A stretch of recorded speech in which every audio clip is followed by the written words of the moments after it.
Okay, so in this next example, it says that suppose that 78% of drunk drivers stopped or given a breath test, 36% are given a blood test, and 22% are given both tests. What is the probability that a randomly selected DUI suspect is given A, a test, B, neither test, or C, a blood test or a breath test, but not both? So first I'm just going to define some variables so that we don't have to keep referring to it as breath test and blood test. I'm going to let A be the event that the suspect gets a breath test.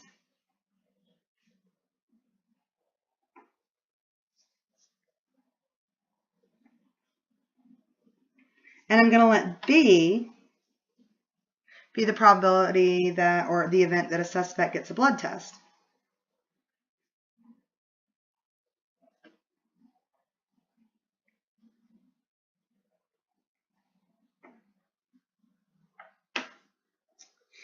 So they've told me that the probability that a suspect gets a blood test is 36. So the probability of event A is 0.36, 36%. The probability that a suspect gets a blood test, oh, that's wrong. That was the probability of, let's see, that's actually the probability of a blood test. 78% get a breath test, so 0.76 chance of a breath test. Probability of a blood test, event B, would be 36, so 0.36.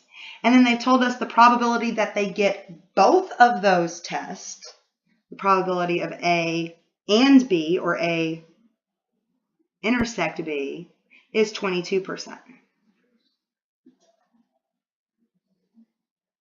They want to know what's the probability of a test. And if we want to, we could draw a quick Venn diagram of those two events. We know that they have an overlapping region because 22% of individuals fall within that overlapping region. We'll call this A, this B, and then this would be A intersect B. If we're looking simply for the probability that the suspect gets a test, that would be this group just A, this group just B, and this overlapping region. We're looking for the union, either A or B or both. So the probability of A union B, or A or B, again, is going to be the probability of event A plus the probability of event B minus the probability of A intersect B, because if we add those up, we've added the overlapping region twice. So they told us the probability of event A is 0.76, the probability of event B is 0.36, and we need to subtract the overlapping region, which would be that 22%. So the probability that a drunk driving suspect is given a test at all is 92%, or 0.92. So 92% of drunk drivers are given some kind of test, either blood, breath, or possibly both. So then for the next section, we're looking for the probability of neither test. Well, if we look at our Venn diagram, that would be that region that falls outside. So you're either going to be given some kind of test or you're not going to be given a test. So the probability of neither test is actually going to be the complement of A or B. So really we're looking for the probability of A or B complement, which is 1 minus the probability of A or B, which will be 1 minus that 0.92, or 0.08. In other words, we're saying that of those drunk drivers that are stopped, 8% are apparently getting away with it because they're not given either form of the test.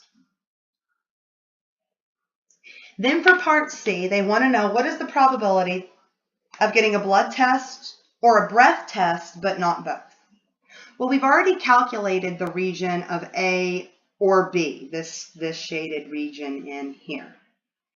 If we want the probability of not getting both, then we need to take this region here out. So the probability we'll say of either test, but not both,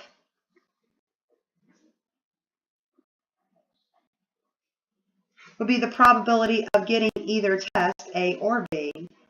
And again, we need to subtract out an additional intersection. So we're going to subtract the probability of being in both A and B. We found that this probability was 0.92. This probability they gave us is 0.22. So if we subtract, we see that 70% of our drunk drivers are just going to receive one test. 22% receive both, 70% receive one or the other, but not both.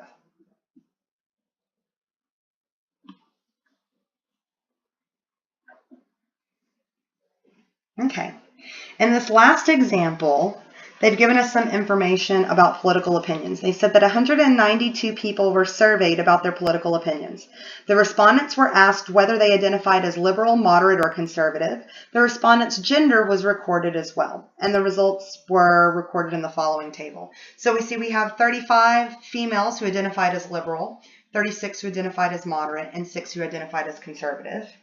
50 of the males identified as liberal, 44% identified as moderate, and 21 identified as conservative. Then they've asked us for several probabilities. The first one they want to know is, what is the probability that the person that was selected was female? And in order to do that, we're going to have to come up with some totals first. So we need to know how many females we had total out of how many individuals we had total. So we're going to calculate that using the number of females divided by the total number surveyed.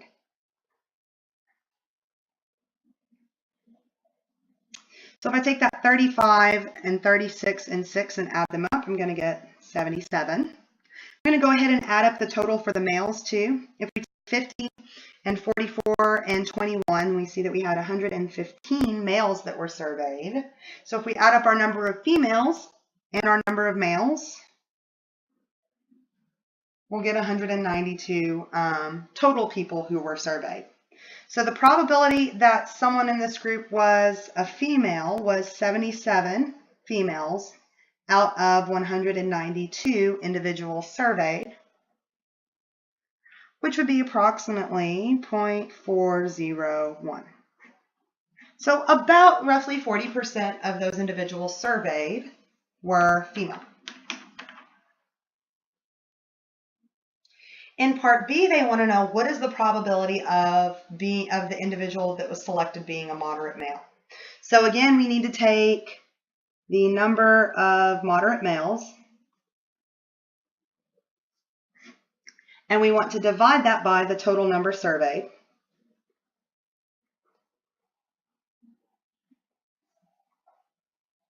So if we take the total number of moderate males, seeing those that were males and identified as moderate would be right there, are 44, and divide it by the total number of individuals, 192. We'll get the probability that an individual in the survey was a moderate male coming out to about 0.229. So about 23% of those that participated in the survey would be considered moderate males.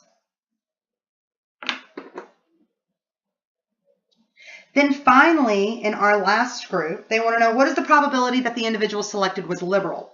So to do that, I need to know the number of liberals, how many identified as liberal, divided by the total number surveyed.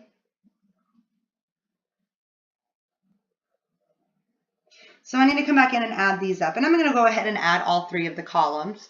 My liberals, I had 35 female and 50 male, so 85 total.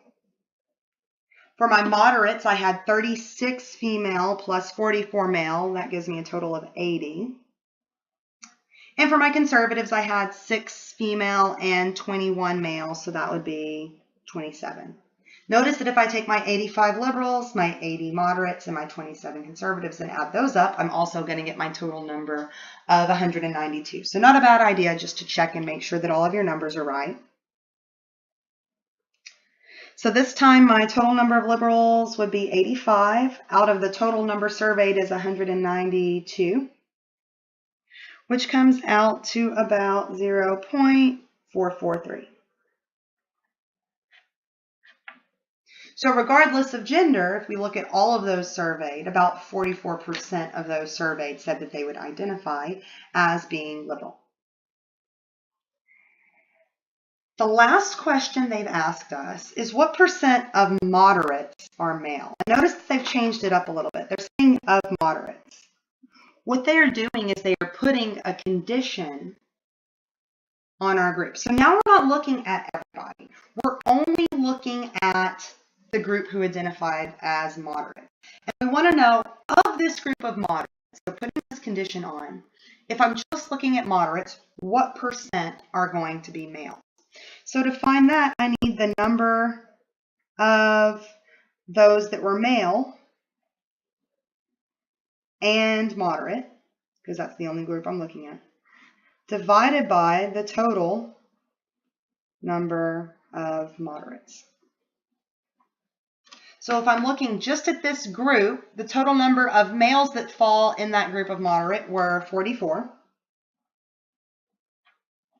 The total number of moderates from either group was 80. And so I end up with about 55% of just the moderates being classified as male. We've talked a little bit about this idea of putting conditions on our probabilities before. We looked at that at the beginning of the year. We're also going to go into more detail about conditional probability in the next couple of lessons. So this will kind of lead into our next lesson. So when we say of some group, we're narrowing our group down. We're putting this condition on it. And that changes the population we're looking at. In this case, narrowing it down to just the moderates instead of 192 from everybody that was surveyed. And so we will pick up there in our next lesson.